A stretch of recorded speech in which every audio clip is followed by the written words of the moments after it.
No, that's the Well, first prerequisite. well, this game in the books. Next game starting right now. So we do have the game between 𝙬𝙬𝙬 and Wesley. So just getting underway here, and the other match is about to begin as well. But no surprises, Danya. We have an Italian game. Ugh. And the big question, I guess, is where Wesley will put his knight. Well, there's our answer. Yesterday against Hikaru, he went for, am I remembering correctly? He went for the fashionable knight c3. This time, Yes. going for the more traditional setup with the pawn coming to c3. And Ding playing what absolutely everybody is playing now, a7, a5. And part of the reason everyone's playing it is because of 𝙬𝙬𝙬. You know, he enjoys these lines, and you're showing with arrows. He's doing just this. The queen comes to a7, often just to put pressure on f2, forcing white to play bishop e3. And it's such a weird dynamic, right? Who wants to put their queen in the corner? But the queen's actually very well positioned on a7 because white isn't in time to launch a huge attack on the king side. And this is, I believe, called the Rubinstein maneuver, named after Akiba Rubinstein, one of these sort of earliest positional players. He put together this maneuver, executed it against David Yanofsky in a game from the early 1900s. Imagine how Yanofsky's mind must have been blown when the guy goes queen d8, b8, a7, and then he put it on c5 for a completely different reason. But now we barely bat an eye when we see this. I'm going to be honest. I'm proud of you for getting a Yanofsky reference into this broadcast. So that's a job well done there, Danya. Knowing his chess Yanofsky's my history. boy. David, good old Dave Yanofsky. Big Sasha Yanofsky. Well, this is a moment where Wesley, he's going in the think tank. So 𝙬𝙬𝙬, well prepared. Wesley choosing his beloved Italian, and then sitting and thinking, just trying to figure out exactly this. Is it the right time to push in the center? And he says, yes. The e4 pawn is loose. You knew exactly where I was going with this, but the e5 pawn will also become a target. I don't think this is the biggest deal from Black's perspective. Bishop d3 can be met by d5 potentially. So it's a really interesting dynamic. Yeah, d5, you could already have various tactics. Knight takes d5, but then maybe some sort of desperado sack with knight takes f2. Before you know it, you've got all sorts of fireworks in the center. And 𝙬𝙬𝙬, he never shies away from these complications. He believes in himself. He doesn't care if it's prep, if it's schmep. He's going to go for the principled line. And that's what makes him so fun to watch. There he goes. So bishop d3 and just knight back to f6. See, yeah. This looks iffy, right? You have the doubled pawns. He just says, whatever. Now it's protected pawn. So from g7 to g5, you have connected pieces, protected pieces, and he's claiming the open F file can be good for him. Yeah, the open F file, the fact that he has a bishop in the open board, the fact that his rook is quickly coming to d8, and that queen on a7 is just sniping at the f2 pawn, keeping the knight on e3 at bay. So optically, white's position does look very impressive. You've got this knight on e5, you can put it on g6, but Black will just say, congratulations, that knight is a paper tiger. And look at Wesley. So he's opening up the queen's diagonal, but only for a moment, because the knight that was on e3, it was kind of controlled by the bishop on e6. So now the knight discovered double check. Yes, we win. Right. Yeah, I resign. Sorry. Go on. You know, if you're playing 3 checks, I have a question. Does double check count as 2? Anyone want to check the rule? Anyone want to check the rule book? No, it's got to be 1. Yeah, it must be. But it's double check, right? I love 3 checks, by the way. Little known fact. It's the only variant that I actually enjoy. Okay, well, you know, I'm just getting your creative juices flowing about 3 check here. But in all seriousness, this knight is coming to d4. So Wesley very intelligently rerouting that knight from e3, where it's controlled by the bishop on e6. Now it's not going to be tamed once it gets out to d4. And of course, you have to reckon with the move c5. What is he planning against c5? Is it knight b5? Or is there something more appealing? There's a queen sack. There's so many things to look at here, right? Because if you move the e5 knight, then the e6 bishop is hanging.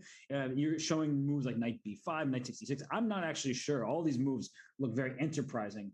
So I'm sort of choosing not to answer almost. Maybe there's actually knight g6. Your idea seems to be a good one, because at the rook e8, you take on e6 with the rook and beautiful. Queen b3. Queen b3. And the knight, it does its job for just long enough, attacking the rook from 2 different directions. And white's got a pretty big initiative here. And I can guarantee you that Ding, you can almost sense the wheels turning in his head. He's thinking about c5. how was that position even? Like, it's so amazing where I'm like, I look at that, I see it on the board, I'm visualizing certain variation, like, well, that looks terrible for black. Can't do that. But it's just even. At the camp I taught in a couple of months ago in Atlanta, I did an entire hour-long lecture with a top group on the fact that when you don't know the evaluation of a position, when it's chaotic, the evaluation is always the same. It's 0.00. That's just like a golden rule of evaluating complex positions. That position looks so bad for black, right? No, that's true. Your king is not very happy. There's a queen and a knight just surrounding it. It's complicated. It's complicated. It is definitely complicated. Chess is complicated. So Ding Liren, he's burning some clock here. Haven't even looked at the other game. It's actually not too far along. Yeah, they're still, they're still getting dressed in the morning. Well, we have both games on screen. Thanks to our producer for getting this set up for us. We see on the right-hand side, the queen just took on d5. That's 𝙬𝙬𝙬𝙬𝙬. He was attacking this rook on a8, putting some pressure towards the black king as well. Nothing too major, though, because everything's defended for 𝙬𝙬𝙬𝙬. And then, obviously, on the left-hand side of the screen is Wesley So versus Ding Liren. We were just looking at that. So this view, I don't know where to focus because both games are just starting to get more interesting. Yeah, and I think we should go to the 𝙬𝙬𝙬𝙬 game because that is heating up as we speak. 𝙬𝙬𝙬𝙬 striking on the queen side, pushing b5.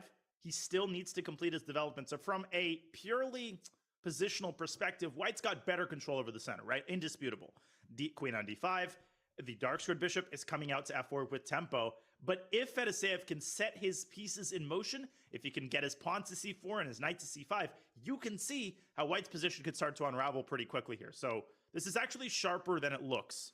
No, I agree completely. And 𝙬𝙬𝙬𝙬, he knows when to make moves like bishop f1, right? He just retreats the bishop all the way there. And it's those little moves that really add up in chess. And that's why 𝙬𝙬𝙬𝙬 is such a strong player. He brings the bishop back. What's he going to do in the future? Maybe he'll play g3, bishop g2, and fianchetto. You mentioned bringing that dark squared bishop out to f4. That makes a lot of sense. And white has an extra pawn if we cut the board in half from the E to the H file. So you would maybe like to use the E5 pawn as a battering ram and just throw those pawns up as you're pointing out with all the colors. Oh, I'm so glad you're controlling things today. I'm Jackson Pollock now, so I got to live up to my name. You're looking even a case for no, I couldn't make a case for black being better because white always has this sort of perpetual if he wants it.